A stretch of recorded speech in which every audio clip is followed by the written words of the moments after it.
So how did you get into exploring abandoned buildings? Kind of just came across about 2 years ago when I did my first explore. I've always had a love for history anyway, so it's always been at the back of my mind. And then I literally was just bored one day, just researching different places to go, and came across a derelict building, and it just stemmed from there. Okay, let's go and see what's inside there. That'll be a bit of fun. And then obviously once I went inside, I saw how the building was just frozen in time, and it was kind of like a time warp as I walked through each kind of room. And it just stemmed from there. That love and passion just grew from that point. What was one of your first explores that you did? Wow, very first one was going back some years now. It was going back about 2 years, and it was Victoria Arches, and it was an air raid shelter in Manchester. And I'd come across it online somewhere where I literally was on a history page and come across it, and I thought, okay, I wonder if they're still there. I wonder if they're still down there.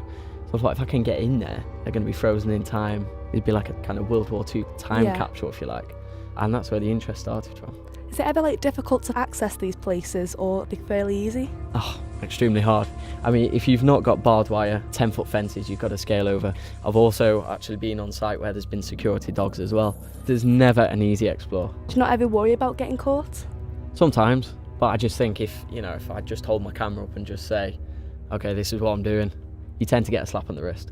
These are the dangers, don't do it again. What other places have you explored in Manchester? So I've done what's nicknamed the Ghost Station of Manchester, which is Mayfield Station. Now, since my explore, it's actually been bought and it's in the process of being renovated, which is brilliant, being saved. But when I explored it from the outside, it just looks like an old red brick warehouse. Once you get up into the building, you go upstairs, the platforms are all there, the cast iron roofings are still there. And for me, it's just not many people know it's there.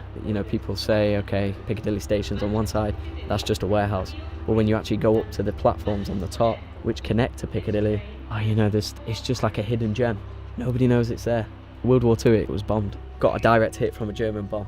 I think it put it out of action for about 2 or 3 years. It's just little bits of history like that connect to these buildings that just make it thrive. So you've explored lots of horror places like asylums and abandoned hospitals. Have you ever explored places of happiness? Been to a place called Camelot. So I got a train one day, walked to Camelot, and it was a fantastic explore. Yeah, it was sad to see it in that kind of decay.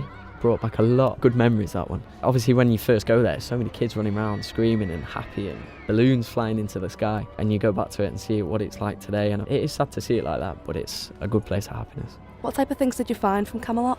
A lot of the rides have been taken away, sold for scrap or taken to a different theme park. The greatest thing for me was the Nightmare roller coaster, which is still there, and somehow found the guts to climb the thing right to the top, although petrified at heights. And you just see little things. You can see the driving range where the cars used to drive around for the children, and you used to have a little mini learner test, and you can see the paint marks on the floor.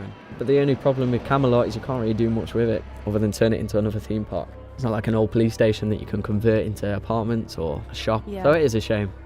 I saw a recent video on Facebook that you were exploring a church and fell through the floor. Yeah. And you actually hurt your leg.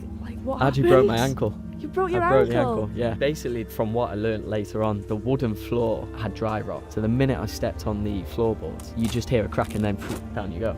And of course, being in a church, you think, okay, I'm going to be all right in here. And I think famous last words, something like, I'm in a church, so I should be okay. And then the crack, you hear the crack on the video, through I went. I bet that was painful though. Yeah. Do you have to have a certain type of personality before going into these things? Does a lot bother you? You have to be strong-minded, willing. You have to have that mentality when you go into these places and it might be dark, there might be boards on the windows, electrics won't work so you can't turn lights on, and you've just got to talk yourself into looking for the small details around. So the floorboards, you've got to make sure where you're stepping is safe, and then that way it takes your mind away from overthinking. That's the worst thing you can do. Go into a building, it's dark, and the next thing you think is, what happens if there's a squatter around the corner? What happens if I get caught? What happens if I fall through the floor? And all these things start to play on your mind. So yeah, you've got to be so strong-minded, definitely.